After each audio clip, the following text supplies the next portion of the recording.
What is going on, guys? We are in the zone, episode 152 today. Tomorrow is a big day for the WWE and, of course, for Saudi Arabia because I think this is the third or fourth. I don't know, Aulino, is this the third or fourth Crown Jewel? I want to say it's the fourth, but wow, this card is looking like for sure it's the best out of all the Saudi shows that at least I can remember. I remember 2019 when we had, I think it was The Fiend and Seth.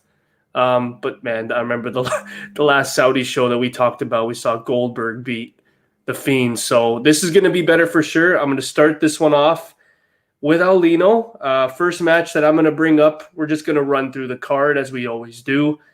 I'm going to kick this one off. We got the Queen's Crown Tournament final match. We got Zalina Vega versus Doudrop. Zalina Vega ended up beating Carmella. I'm not gonna lie. I thought Shayna Baszler was gonna be the one to win this tournament, but she didn't. Unfortunately, I guess they've never really booked her properly. So, Aulino, Doudrop or Zalina? Who's the queen of this? Who's the queen of the ring? Yeah, I'm with you. I thought that was going to happen too. I think they're going to probably go in another direction. Like Doudrop would probably have the advantage because she beat a dominant women's wrestler in Shayna Baszler. But I think we're going to see some interference here, probably from Eva Marie. She's going to cause a Doudrop, and Zalina Vega will get the crown and probably feud there with Liv Morgan. So I see Zalina Vega taking this whole tournament and probably going to another feud after that. Pagniello. Oh, did we lose him? Boys, can you hear me? There we go. There he is. There it is. The fucking mute button. There you go. But yeah, I'm with Aulino here. I got Zalina Vega winning, but I also think they dropped the fucking ball here from what you kind of said before with Shayna Baszler. Like when you look at all of the women's first, all of like the first matches throughout the years, they kind of nailed it on everything. This whole tournament to me, just a giant fucking flop. I'm not saying Shayna should have been the one to win. That's probably the direction I would have gone in, but every match was just it just reminded me of every Divas match from like 2009. I don't know about you guys, but yeah, I love Zalina Vega. I love Doudrop. I don't know why they changed her name, but like, I don't see any of them exploding from this tournament. I really think they dropped the ball here. I agree. I think they did drop the ball. I think they should have done Carmella and Shayna. Both of them, we all know who they are. I know Doudrop and Eva Marie, they've been shoving them down our throats the last 2 months. So I'm not surprised that Doudrop's in this position. Zalina Vega is another one. I'm kind of surprised she's in this position here. She got released, like 4 or 5 months ago. Now she's back. Didn't really see this happening. Again, Queen of Spades, it just makes sense. I think Shayna Baszler should have been the one here to win. The fact that her singles run in WWE still so underwhelming, haven't found any sort of wiggle room to put her in, the Raw title picture, the SmackDown title picture. They've only given her tag titles. And like I thought at one point, like a month or two ago, they were going to make her feud with Nia Jax one-on-one. And I'm like, oh my God, please no. So the fact that Shayna Baszler lost this, yeah, like you said, I think this is just a gigantic flop. I think people have lost interest quite quickly. And regardless, whoever wins this, like you said, I don't think it's going to really benefit anybody in the long run. Oof. But we're going to go on that, starting really negative. Wow, okay.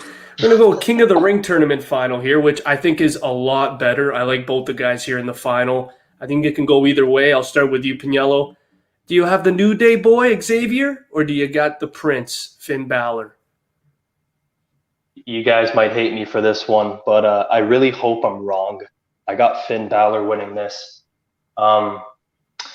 When I just think back to like the King of the Ring tournaments, there's always, I don't know if you guys will agree with me, there's always one guy, like one fan favorite that kind of goes the distance.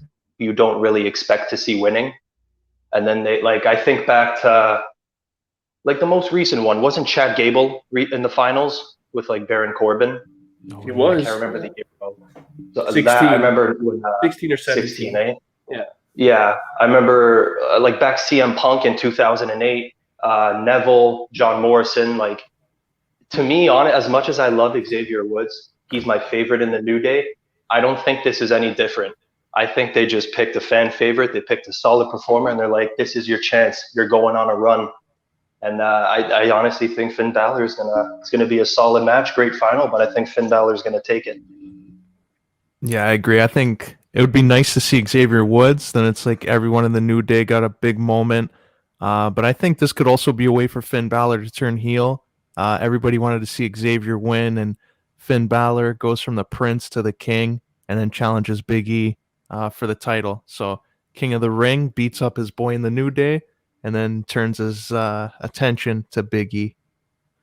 Yeah, I mean, going with the babyface dynamic in the King of the Ring final is definitely different. The last King of the Ring was one of the biggest heels in Baron Corbin. So getting Finn here, I do agree with you there, Aulino. I think if he changes from Prince to King, I think we're going to see a heel turn sooner rather than later, unless a guy like Edge, after beating Raw, I think he's going to, after this feud with Rollins, I could probably see him going for the main title, unless, again, he takes some time off.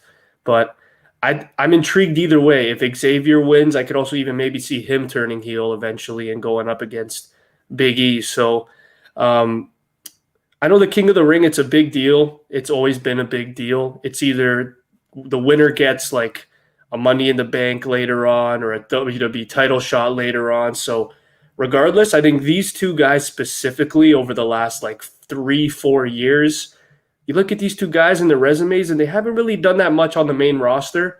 I mean, okay, Xavier Woods is like a 7-8 time tag team champion, but he's been, he's in a group. He's with Biggie and Kofi Kingston. They've been, switching guys that hold the tag titles. And then, of course, you have Finn Balor, who was the first ever Universal Champion. He never got his, feet going after that because of the injury. But I do agree with you there. I think Finn Balor, I know a lot of people want Xavier to win here.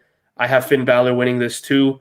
And the only reason why I think he's winning, I only think is because he just faced Roman Reigns, came up short, and he didn't even win. He didn't even lose cleanly either. It was kind of like a fishy finish with the rope snapping. So I got Finn winning here, and I think he's just going to continue with his momentum in his next feud. I think it's going to be Biggie. So I got Finn Balor winning this as well, becoming King Devitt and moving forward here. So next match I'm going to talk about here, this is going to be Aulino's favorite match of the night. No holds barred match. Bobby Lashley versus Goldberg. I mean, what we saw way back with Bobby Lashley, touching Goldberg's son, knocking him out. That was absolutely hilarious. I remember at the time we were kind of worried that, obviously we were worried. Goldberg beat The Fiend, for God's sake. So a little worried to think Goldberg was going to beat Bobby Lashley there. He didn't win it. Big E ended up cashing in. What are your thoughts on this match? I'll start with you, Aulino. And what do you expect between Bobby and Goldberg this time around? You know what? I'm actually looking forward to it. I hope it's not long like the match at SummerSlam. I think it was a little too long, and we saw like the botches were starting there, like Goldberg and throwing off Bobby Lashley off the rope. Like it looked uncomfortable. So keep it short, and I think they can have a good match out of it. If this was a triple threat with Big E, I think it would have been the best for everybody. Goldberg could have highlighted his strengths. You don't expose him too much of getting tired during the match. You could have taken him out in the beginning after he goes on his little run, and it would have protected everyone. But this one, they got to be smart. I think the Hurt Business should come out, buy some time, and then we'll see Goldberg's kid, I think, spear probably Cedric Alexander because he's the smallest in the group. And we'll see Bill. He said he threatened to kill Bobby Lashley, so they got to live up to something there. I think we'll see something that is going to surprise some people, but I think the big man's going to choke him out with that master lock, or the Hurt lock, whatever he's calling it, and Bobby will get the win. This is non-title, right? Oh yeah. Yeah, man. All Bobby right. doesn't have the title anymore. Just hear me out on this. Listen, because Goldberg has been picking up a ton of losses the last little while. Oh man, like look at it from Goldberg's perspective, because obviously we've been pumping the shit out of Lashley for the last little while. He beat the shit out of his kid. He's got to kill Bobby. He's got to get him back. Bobby's been on a roll. We got to protect Goldberg's legacy here. he can't build up another loss. So you know what? I'm not going to say he kills him, but he gets the victory over Bobby. Oh shit! Yeah, there's no way he's losing this. He's honoring his son here. He's a superhero. It's Oh gold. man, that's dark.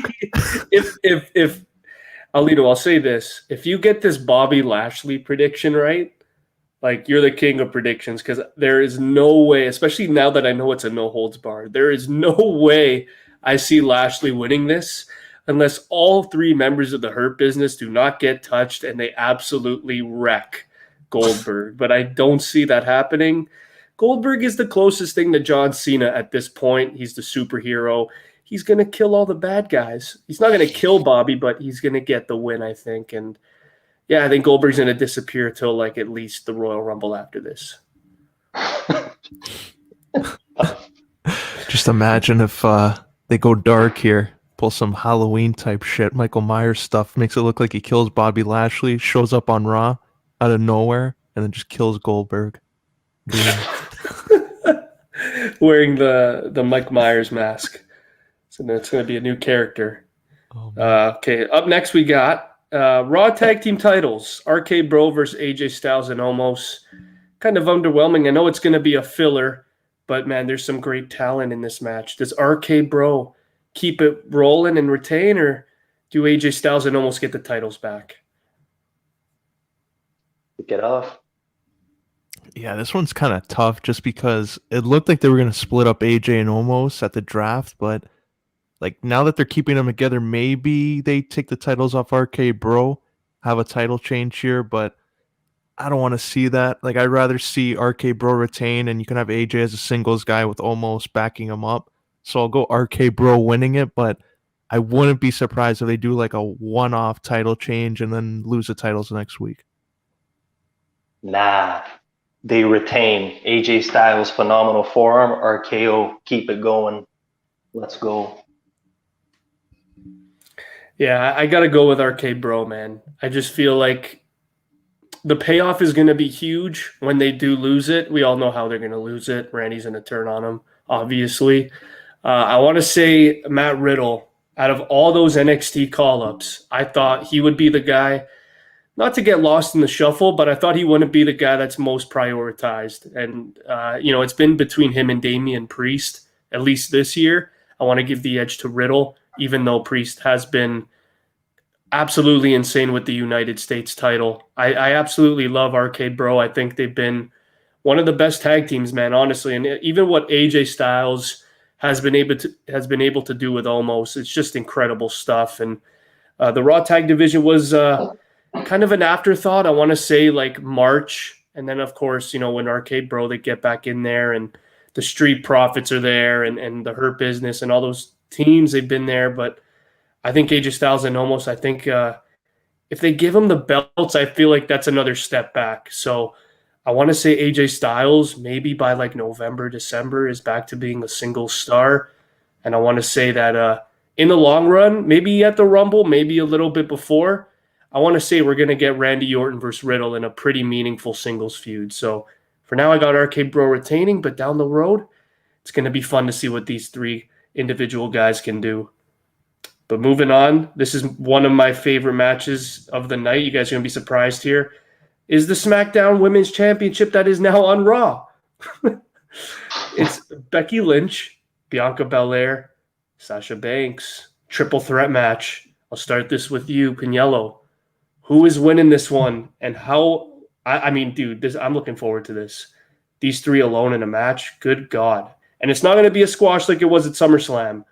So who's taking this one? I'll say Becky retains, but yeah, just kind of the way this has been building up with her and Sasha. I love that her and Sasha are kind of going at it again. Because like when you look at the four of them, kind of the last, basically since they debuted, they haven't really had a whole lot of programs together. And this is Belair's shot at redemption. So I'm absolutely loving this. I'm not really surprised with your claim there. This could steal the show for sure. There's a few steel shoulders on this match, but I'll say Becky retains, but this could be amazing for sure. Yeah, I'm with you. I think they'll kind of tease that Bianca Belair's going to get the big win, but I think Becky's going to swoop in there and steal the pin. and go over here, retain that SmackDown championship on Raw. But yeah, she's going to take that, retain it, but it's going to be interesting, like, who's she going to feud with next? Like, depending on what they do with Bianca Belair after this, it's going to be maybe slim pickings there on Raw. Would you guys be surprised if Sasha Banks won the title here? Kind of, because she was it was like her, Bailey, and Bianca for the last, not Bianca, but kind of like Sasha and Bailey carrying it for the last year.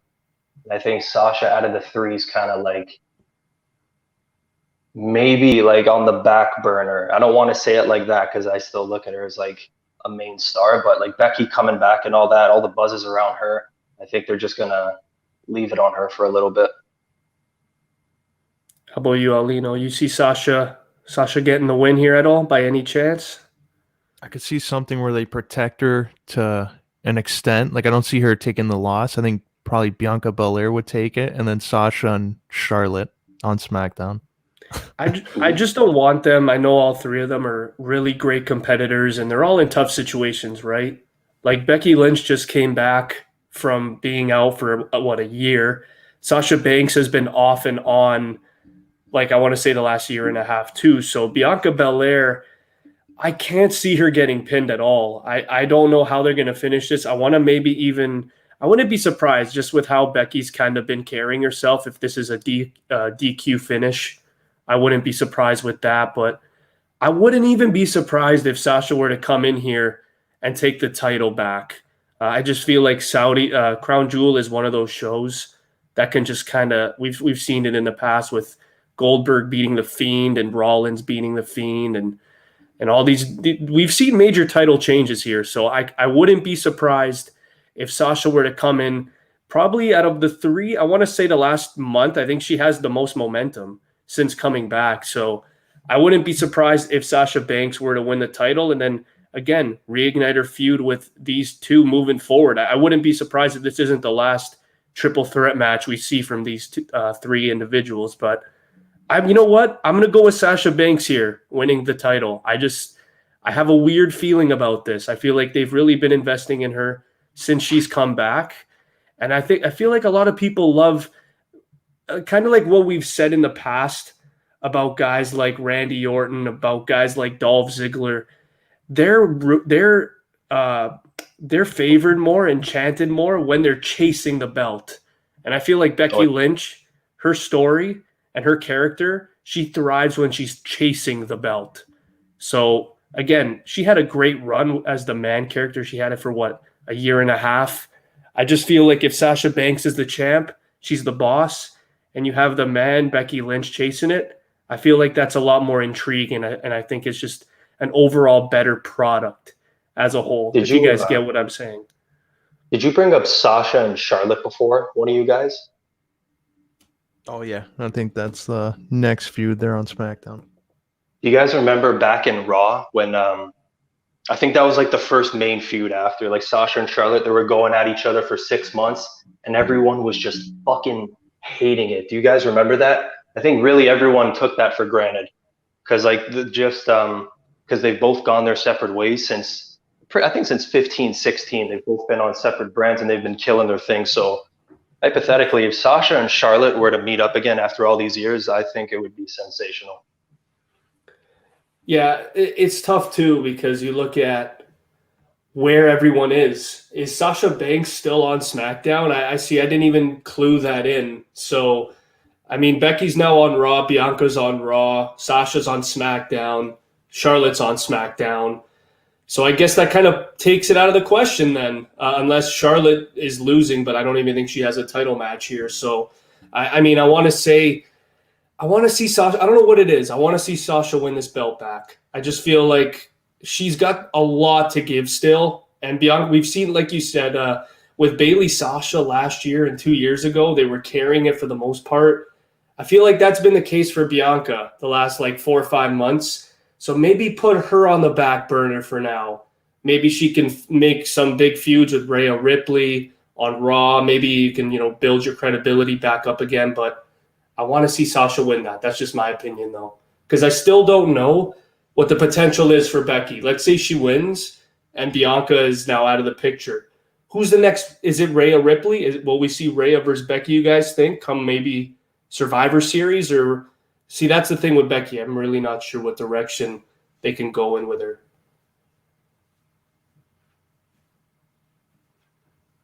But now we got to move on. This is going to be an absolutely incredible match. This is the match I'm looking forward to. It's Hell in a Cell. Edge versus Seth Rollins. I brought up the dream match to you guys at SummerSlam. That was one of my biggest dream matches.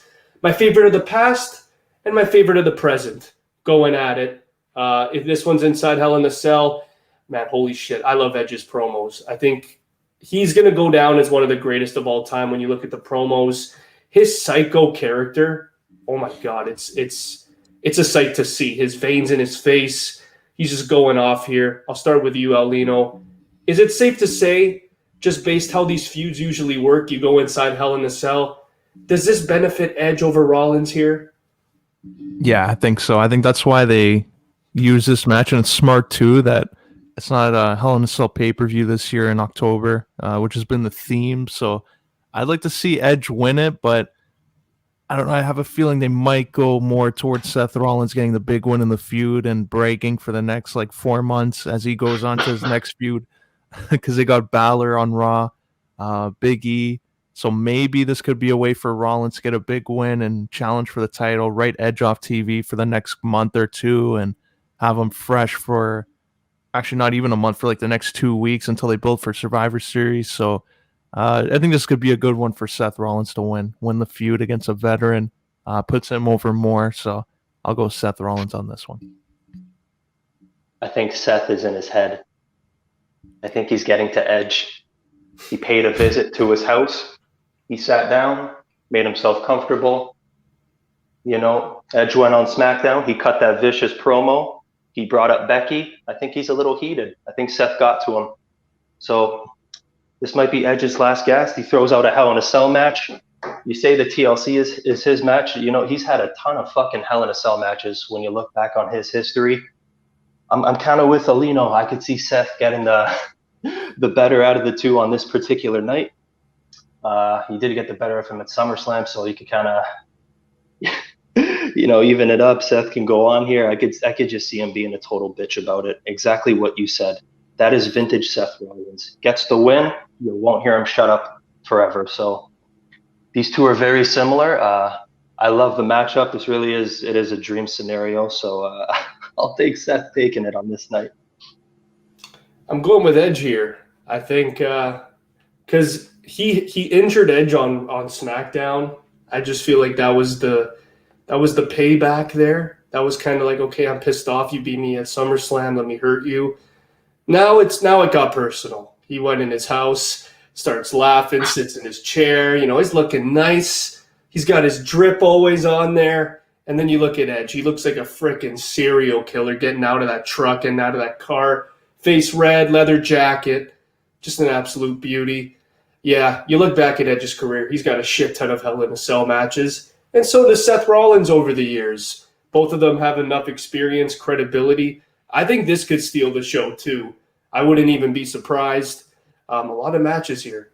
Wow, this is going to be a great show, guys. But I got Edge winning this one. I think he's going to, after this feud is done, I feel like he's going to immediately go to the WWE title scene. I just feel like that's exactly the type of guy he is. But again, they're both now on Raw, which is absolutely hilarious. So maybe this feud can continue. You know what?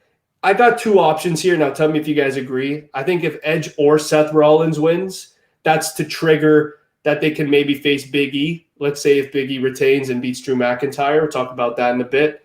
But I feel like this match has a stipulation behind it, low-key, and it's not going to be announced. I feel like the winner of Edge and Seth Rollins gets a shot at the WWE title, or this feud will culminate into a Team Rollins versus Team Edge at Survivor Series. What do you guys think on that? Team Rollins versus Team Edge? Is that what you said? Yeah. Man, I think that would be about a month from now. So I think every week that would have to be like the absolute main promo, the main storyline, because when they go into Survivor Series, it's all fucking Raw versus SmackDown, and then they're incorporating NXT the last little while. So if they were to go down that route, I think like a majority of the show would be towards that. So that would be killer, though. Yeah. I just feel like I just feel Aulino, I was going to say, NXT this year, do you think they're going to be a part of Survivor Series? Because they're doing like a whole revamp. I really don't see it. Tough. Yeah. You never know, though. Like, I know it'd be nice, but like you said, with the rebrand, it would be like we got Braun Breaker coming up. Like, a lot of the fans don't know him that well yet. It's just on NXT. Like, even though they're on USA Network, but I think it's way too soon for a lot of those guys. They're just establishing their gimmick, their character.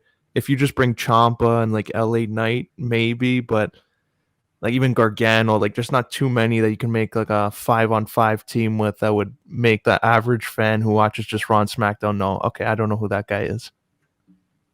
Well, like another thing too, we talk about this pay-per-view leading into Survivor Series. They got rid of TLC.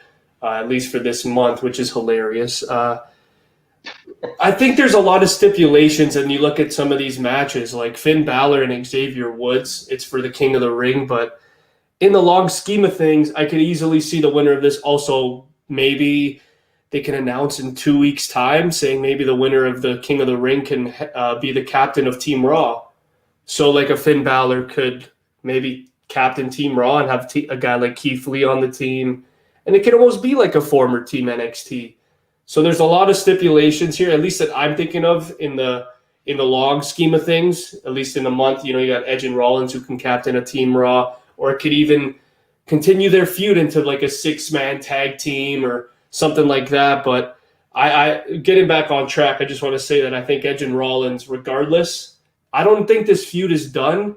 And I think they're both in for big pushes after the fact. So I think this match is going to be absolutely incredible. I got Edge winning this one, which is interesting. You guys both have Seth, so we'll see about that. Next match we got here, Biggie versus Drew McIntyre, WWE Championship. Now, I'm not one for just having someone point a sword at me and then getting a WWE title shot. I'm not about that, but it is Drew McIntyre. So this is going to be fun. Aulino, I'll start this one with you. Does our New Day boy get his first major WWE Championship win here against Drew, or does Drew run it back?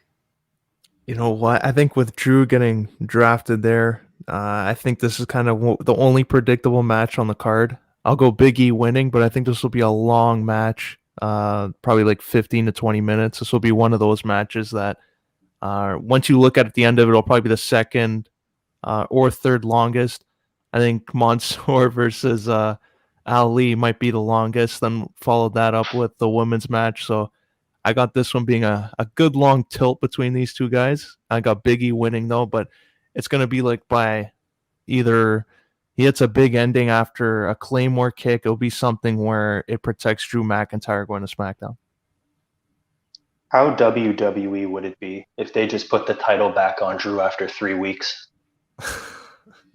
Because they had that stipulation where it's like, yeah, he couldn't win it off Bobby. So it's like, oh, we'll just put it on Big E so Drew can win it again.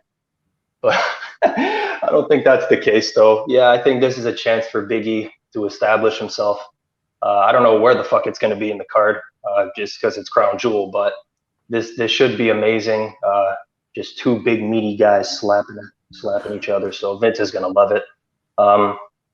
I'm excited, man. Yeah, I want to see Big E take this one. So this should be awesome. Yeah, I agree there. I think this is going to be one of those matches where it's a prove it for Big E, that he's going to be one of the better guys and he can really hang with the big dogs. And I think this is going to be a huge win for Big E. I think at the end of it, you're going to see the typical handshake. And that's it. I think Big E, this is going to be the start. I don't want to say he's a transitional champion. I think they've groomed him enough. He held the Money in the Bank. He teased he even teased Roman Reigns a couple times on SmackDown. I thought that was absolutely hilarious. Remember the segments with Paul Heyman backstage. But I do think this guy has the charisma. I think he could be a top babyface on Raw. I think they're going to go with that moving forward, and I feel like it's just going to be – I just think it's going to be outstanding with Biggie. I don't see them looking back at this point. Like, I want to say he can hold it till Mania. I wouldn't be surprised if a guy like Finn Balor beat him like beforehand, but I absolutely love this for WWE. I thought since day one of him winning the Money in the Bank, I thought this was going to be an absolute success, and they haven't looked back. So I really hope Biggie and Drew put on a really good match here, and I expect no different. I got Biggie here winning and retaining his WWE title. But moving on, we got Brock Lesnar, Roman Reigns. Paul Heyman is in someone's corner. I know that for sure. Aulino, is it time that Roman Reigns' awesome heel run ends as a Universal Champ, or do we see Paul Heyman help Roman Reigns retain his title against his former advocate, Brock Lesnar? Oh, this one is being played up really well. I like how Paul Heyman is kind of doing both sides here. Like on TV, on SmackDown, when they're all in the ring, he's going up to Brock like, I don't know, you're here. Like, what's all this? I'm with Roman now. And then Brock's like really saying, yeah, he's the one who read the contract to me. He's the one who told me to come to SummerSlam. And it's making the bloodline a little pissed off. I like it. I see Paul Heyman maybe teasing throughout the match that he's going to side with Brock, but eventually I think Roman is going to end up winning this with help from the Usos. And with Survivor Series coming up, I wouldn't be surprised if the Usos end up in a big match with Brock Lesnar. Maybe it's like a tag where Brock gets a tag team partner, but I don't see this being the first and only match between Lesnar and Reigns in this whole rivalry right now. I see them picking this up early next year. And that is why I say Brock Lesnar wins via DQ. Woo! Just feel like when you look at everything Roman's been doing the last little while, I know Brock has his number the last, I don't know how many years now, but you can't just disregard Roman and then kind of, I think it's going to end in some sort of fuckery, and then they're going to pick it up from there. I love it. I was going to say too, like, this is a feud where I have no idea where it can go. I was saying before the pod, I've loved the character of Brock Lesnar. He just seems a lot more charismatic. I don't know what they want to do here. I do agree with you, though. I think this is not the last time we're going to see Roman and Brock, especially with the rumor of The Rock not wrestling at WrestleMania next year.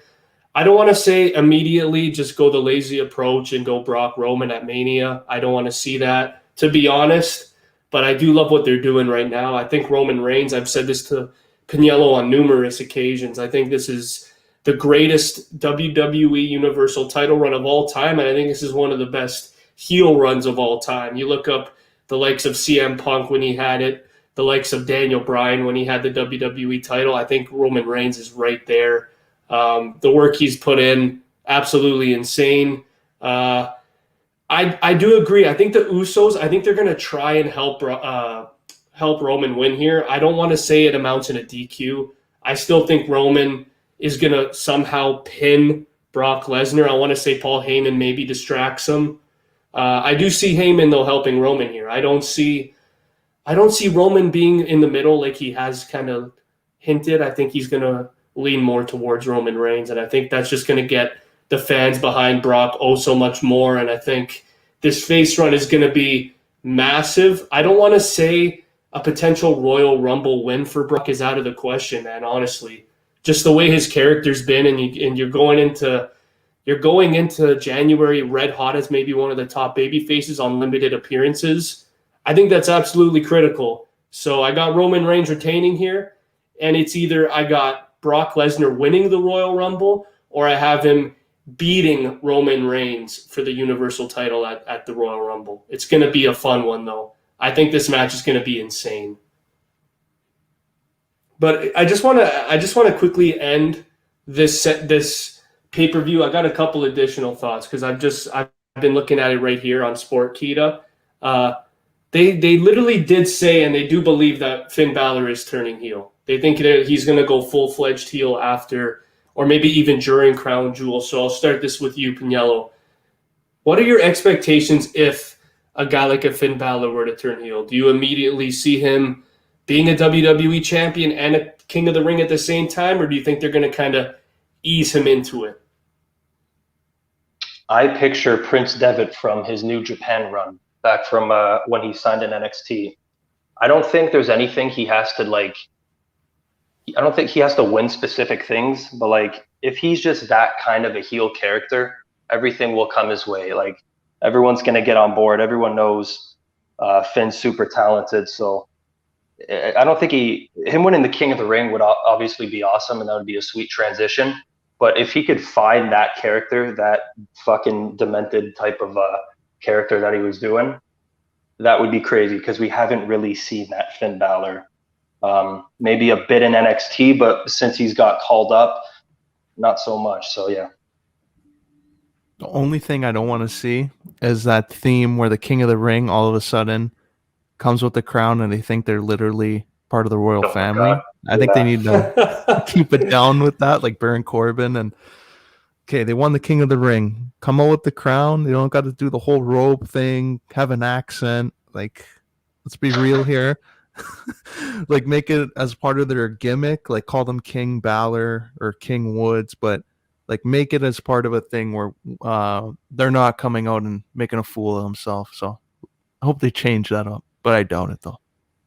Yeah, another thing too that I actually read up, I know the Hurt Business is back and they're fully functional and they're going for it, but another name that I just saw, Aulino, I'm going to start this one with you. Bearcat Lee is rumored to potentially cost Goldberg in the match. Would you like to see Bearcat Lee versus Goldberg in the future, or do you want to see Goldberg get his comeuppance here?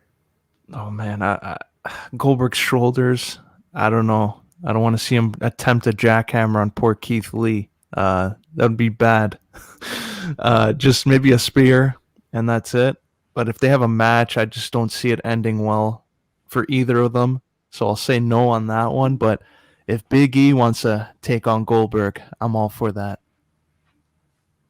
It's got to be a spear. I immediately pictured The Undertaker at the fucking last Saudi show. So good God Almighty for both of their health. Just stay away from each other. All right, last thing I want to quickly bring up in terms of rumors. We talked about the Becky, Sasha, and Bianca match quite a bit. There have been rumors that Lita might confront Becky Lynch. I just saw that right now. I'll start this one with Pagniello. Lita, one of your favorites growing up. I know she's in good form, just like Trish Stratus was a couple years ago. Would you like to see that if Becky Lynch retains for a title, or do you think she has no business being involved with Becky? I mean, if you got we were saying before when we were talking about the women, we don't know where the hell any type of direction is. Like, we don't know what Sasha's doing. We don't know what Becky's going to be doing next. So, like, if they had to stall for a little bit and throw a little nostalgia on it and bring Lita back for a program, why the fuck not? Charlotte got to take on Trish Stratus at SummerSlam recently. So this would be sweet for Becky. Yeah, it'd be a nice moment. It's just we've seen her in Rumble matches where everything is like protected. Yeah, like bad neck injury. Like, do you want to chance that? If they can really make it safe as possible, I guess, then yeah. But if she's gonna be taking a bump and she's gonna risk like breaking her neck again, probably save it for a Rumble moment. I agree there. Well, that should be it for Crown Jewel. It's going to be an awesome pay-per-view. I think this could actually... Oh, well, sorry, I forgot one match. It's one of the biggest deals in Saudi Arabia. Mansoor Mustafa Ali. I'm so sorry. I forgot this. Frick. Forgive me, Father. I'm sorry. I'll start this one with Pagniello. Mansoor or Ali... Is it Mansoor because he's like the John Cena of Saudi Arabia? I assume he's winning. Give us your thoughts on that match. Yeah, man. Every time Buddy's entrance hits over there, crowd just fucking lets him have it. The guy, I think Aulino said he was Shawn Michaels over there, and it's very accurate. The guy's a showstopper. The guy's a superstar. It's his time to fucking shine. But yeah, in all seriousness though, like him and Mustafa, like it's gonna be a solid match. Like these are solid workers. I don't know. We were saying before it could go like further down the card because it is Mansoor, but Yeah, every time he goes over there, it's just a giant celebration for him. So it's going to be awesome to see. Yeah, this is the only time Mansoor is going to be a bigger deal on the marquee, and his picture is going to be much larger than Roman Reigns and Brock Lesnar. So I think this might be, if it's not a squash match, like if he doesn't go in there in 2 minutes like Goldberg, hit his finisher on Ali and call it a day, I see this match going a good 20 minutes.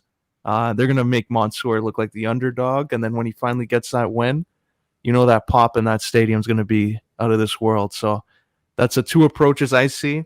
It's either a squash, he wins in 2 minutes, or it's going to be a long, drag him out fight where he's getting his ass kicked and he's going to let Ali have it with a big comeback and get the win. But Ali, what a great guy here. He's going to put over Mansoor and make him look like a star. Good for him. There's two things I want to talk about before we go off air. The first one I want to talk about is what the hell is going on with Sonya Deville and Shayna Baszler on SmackDown. I just saw this now. I didn't even know this. Apparently, there is a bold prediction going around that Shayna Baszler, Sonya Deville has the power. She has the power on SmackDown. Apparently, she might insert Shayna Baszler in the Queen of the whatever it's Queen's Crown final.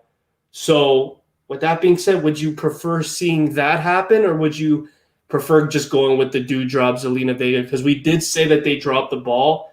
Would this be a creative direction and in order to get more heat for Shayna, or do you think they're just going to go with the Vega versus Dewdrop? It would definitely spice things up. That would definitely get like a big pop from the crowd, but I don't know if she should insert her in the match. Maybe her just coming out and just absolutely ruining the moment. To me, that's Shayna Baszler. I don't know. When I could just picture her coming out, choking them both out, and then walking out and just being like, "Fuck you! If I don't have my moment, neither do you two." So I like that. Yeah, the only thing, like if she didn't lose clean and it was like a DQ or something dumb like that, I would say, yeah, insert her. It would make sense. The heel heat there, but I'm with Pagniello on that. Have her come out, ruin the moment, and set up a feud, because I doubt the winner that's going to get a title match. They're going to probably build them long term, especially Dewdrop if she wins. So I like to see that. Have insert a good feud in between now and like day one, that New Year's Day pay-per-view, where could probably have her challenge for the title then. So be a short-term feud there, Shayna and probably Dewdrop. I love it. Now, to finish this one off, it's important. It's very important. It's for both. I just want to quickly talk about Roman Reigns and Biggie. If they were to face each other at Survivor Series, which it's looking like that's the case, I want to say Roman's going to win that. There's always been the Shield and New Day have kind of always been linked when you look back on it. But I want to talk about past Survivor Series, because that's when it starts getting really interesting and a little bit shaky. So I'll start this one with you, Aulino. When you look at both champions, who do you envision being the contenders in around December, January? Because I really have no idea. I want to say The Rock wants to wrestle at WrestleMania, but I'm still not sure. So I just want to ask this question because I'm really, really curious, like, especially for Big E's contenders. I have no idea who it could be. So I guess I'll just put you guys on the spot there. Who do you guys think the contenders are going to be for Big E and Roman come around December, January? Yeah, for Roman, I think The Rock would have been the one that they had like penciled in there, but I think because of the whatever he's filming in Australia or wherever the hell that, like on that side of the world, their COVID restrictions don't allow them to just come and go, like the quarantine and all that. So I think they had to throw a curveball here with Bork, have him come back. But that's why I don't think Rock and Roman will be the one this year. Probably would be more likely for the other year in LA. So I see Brock maybe. Like other than him, I don't know who else Roman can go through. Unless Drew McIntyre, they build him up, have him win the Royal Rumble, and they do Drew versus Roman at WrestleMania. You have Brock and Roman at the Rumble again, and that day one pay-per-view, so 2 in the same month. And Big E, like there's Goldberg, Lashley again. They could do Balor. Seth Rollins makes sense going back to NXT. So yeah, it's not looking good on Big E's part. Like, unless you do Seth Rollins right away, that'd be a big feud. But right now, they're going to have to get creative on Raw. If Finn Balor can get to fucking Big E for the title around WrestleMania time, oh my God, that's finally going all in with him. But I think for Roman, the only thing you can top Brock Lesnar would be The Rock, wouldn't it? I think anything other than that would just kind of be underwhelming. Yeah, that's the disappointing thing too, with how great Roman Reigns' run has been. You look at all the guys that can potentially dethrone him, and there's not many, right? There's like 2-3 guys. Obviously, Drew now is one of them. I agree with you there, Aulino. I think Drew is going to be, if it's not The Rock or Brock, it's definitely Drew. And I know we've seen Drew and Roman before, but those two are absolutely, they're the big horses, man. They're the pillars in WWE right now, and they have been for quite some time. I mean, Bobby had his time, Brock Lesnar had his time, but I think for majority, a lot of people say it's Roman and Drew McIntyre. So those two going at it would make absolute most sense. How about this, guys? I know we've mentioned Finn, we've mentioned Seth. How about we finally get that New Day triple threat? Do you think that is a realistic possibility with the amount of contenders that Big E has open to him on Raw? Or do you see them going with the typical singles match at WrestleMania? Because we all want to see it, right? We want to eventually see Kofi, Xavier, and Big E face each other, because I remember 2 weeks ago when we were talking about Big E's run, I'm not really sure if he's going to be a multi-time WWE champion. I want to say he is, but the way that Xavier, Kofi, and Big E have been, at least recently, the last 3 years, we have to see this triple threat, do we not? You want to kick her off? Yeah, I'd love to see it. It's just, I don't think they want to turn on each other. That's the only thing. Like, I think Big E's, like said, he's been consistent with it. Like, if they're going to do something, it's not going to be like the typical, this guy turns on that guy type of thing. So I think they would have to be creative in that. Maybe one wins a Royal Rumble, and then after, or they both win something, like a ladder match or something, and they have to get really creative, because Kofi had his moment again when he did go in against Bobby Lashley, and then Lashley just squashed him. Xavier went against Lashley, and we saw what happened there. So it's one of those things where someone has to be a heel in that, unfortunately, and it's going to go against Big E. They got to convince him for that. So I'd love to see it. I just don't think it's likely for this year, but I totally forgot another contender there for Roman, Jeff Hardy. Seen him lurking around. I think that's eventually a feud going to happen, and I think we're all forgetting about The Miz on Raw. Him and Big E, I think would work well with each other for a WWE title match. The thing I love most too, I guess I'll close with this statement. You're looking at SmackDown, and they're Fox, and they're the big time provider, and they make the most money. And you look at the booking, and I feel like it's a lot more lazy.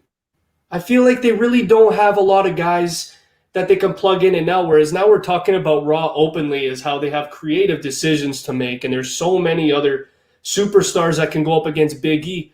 Wouldn't that make Raw a little bit more exciting than SmackDown? At least I think, like, in a realistic world, you're a viewer, you like unpredictability. You don't like seeing the same thing, whereas on SmackDown, yes, it's fresh. It's Brock as the face, Roman as the heel, but it's cookie cutter. They're doing the same thing. I feel like it's the same people over and over again on SmackDown, whereas Raw now, you're getting Rollins, you're getting Edge, you get Finn Balor. You know, AJ Styles is a little rocky too with Omos. Like, there's a lot of things that can happen on Raw. I feel like the booking, the creative, they have to make things interesting if Raw wants to be as important as SmackDown, because, man, Raw has that potential. If that, at least that's what I'm getting at after talking about all this with Big E's run and the potential contenders. I feel like Raw has so much to give, and yet they still cannot do it on a consistent basis. So SmackDown has the competitors, and they have the big names, and they're probably more consistent with it. But I think now that you're looking at Big E as that top face, you're losing Drew McIntyre after this pay-per-view. I think it's going to be absolutely unpredictable on Raw. I absolutely love it. So Crown Jewel is tomorrow at 12 p.m. Make sure you guys watch it. It's going to be an absolutely unreal pay-per-view. You got Drew versus Biggie. That's going to probably be a classic. Roman and Brock Lesnar, Edge and Seth Rollins, the triple threat. Who knows? Bill Goldberg might kill Lashley. We do not know yet. It is almost Halloween, so might see a little bit of blood. But anyways, this was In the Zone, episode 152, signing out.